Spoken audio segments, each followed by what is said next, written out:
Every year I have any of the game that I take, I keep the wild game dinner in mind, and I have my butcher or myself, whoever's cutting the animal, to make party roast just for this game dinner. It started as our moose meeting. There'd be a group of 7 or 8 of us that would get together and we would discuss plans, who's going to moose camp, who's driving what, and just firm everything up.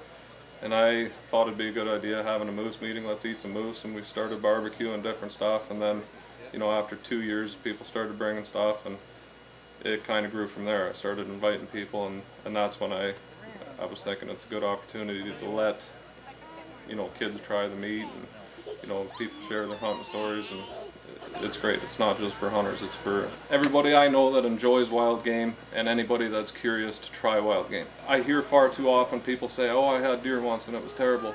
Well, I could cook a beefsteak and make it taste terrible too.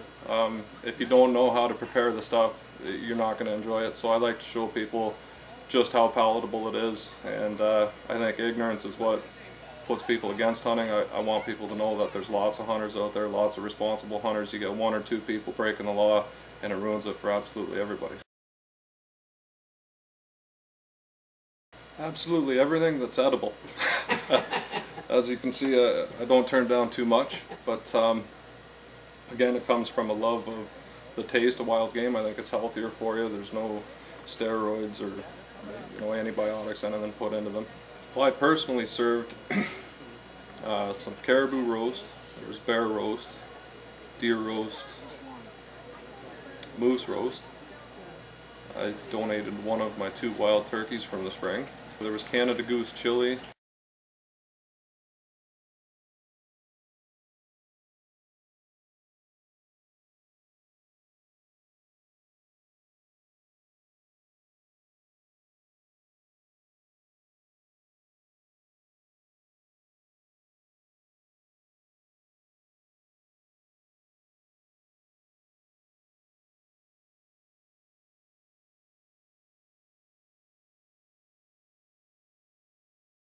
There is something about it that's almost undescribable. It's kind of like an addiction. You just, once you get into hunting, it becomes a part of you. It's something that you feel you have to do. I really enjoy it, and I can't see myself ever stopping. Goose chili, catfish,